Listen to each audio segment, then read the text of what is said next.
Hi friends, మీరు చూస్తున్నారు Telugu future vlogs. ఈ వీడియోలో మనం పోకో C61 మొబైల్కి సంబంధించిన ఫుల్ డీటెయిల్స్ అయితే చూద్దాం. లాంచ్ చేసిన కంట్రీ చూసుకుంటే మన ఇండియాలో లాంచ్ చేశారు. డేట్ చూసుకుంటే 26 మార్చ్ 2024 రోజు అయితే లాంచ్ చేయడం జరిగింది. దీంట్లో డిస్ప్లే సైజ్ చూసుకుంటే 6.7 ఇంచెస్ IPS LCD డిస్ప్లే ఉంటుంది.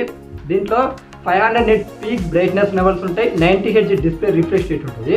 దీనికి డిస్ప్లే సైడ్ వచ్చేసి కార్నింగ్ గొరిల్లా గ్లాస్ 3 ప్రొటెక్షన్ అయితే యూజ్ చేశారంట. బ్యాక్ సైడ్ మొత్తం ప్లాస్టికే ఉంటుంది, దాంట్లో ఎలాంటి డౌట్ అయితే ఏముండదు, ఎందుకంటే ఇది బడ్జెట్ మొబైల్ కాబట్టి. దీంట్లో వాడిన ప్రాసెసర్ చూసుకున్నట్లయితే MediaTek Helio G36 ప్రాసెసర్ అయితే యూజ్ చేయడం జరిగింది.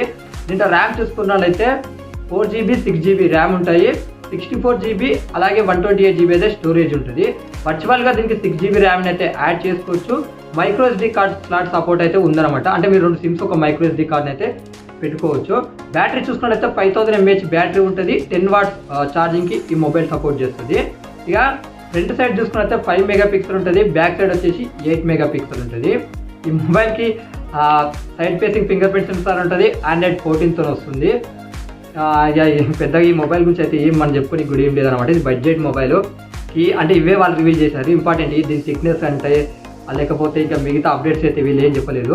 ఇక ఈ మొబైల్ ప్రైస్ చూసుకున్నట్టయితే 4GB 64GB మోడల్ ప్రైస్ చూసుకున్నట్లయితే 7499 రూపీస్ పెట్టారు. 6GB 128GB ప్రైస్ చూసుకున్నట్లయితే 8499 రూపీస్ పెట్టారు. దీని సేల్ చూసుకున్నట్టయితే ఫ్లిప్కార్ట్లో వస్తుందంట సేల్కి ఈ మొబైల్. అలాగే డేట్ చూసుకున్నట్టయితే 28 మార్చ్ 2024 రోజు అయితే సేల్కి వస్తుంది. ఇక కలర్ ఆప్షన్స్ కూడా ఒకసారి స్క్రీన్ మీద చేస్తా, అప్పుడు మీరు చెక్ చేయండి. ఇప్పుడు ఇక ఈ మొబైల్కి సంబంధించిన ఫుల్ డీటెయిల్స్ ఇవే. నాకు తెలిసి 26 రోజు 3 మొబైల్స్ లాంచ్ అయ్యి ఆ 3 మొబైల్స్ సంబంధించిన వీడియోస్ అనేవి మన ఛానల్లో వస్తాయి. ఇంకొక మన ఛానల్ సబ్స్క్రైబ్ చేసుకోకపోతే సబ్స్క్రైబ్ చేసుకోండి. మిగతా మొబైల్ అప్డేట్స్ గురించి ఇంకా మొబైల్స్ ఎవరైనా చూడకపోతే వీడియోస్ మన ఛానల్లో ఉన్నాయి, ఒకసారి చెక్ చేయండి.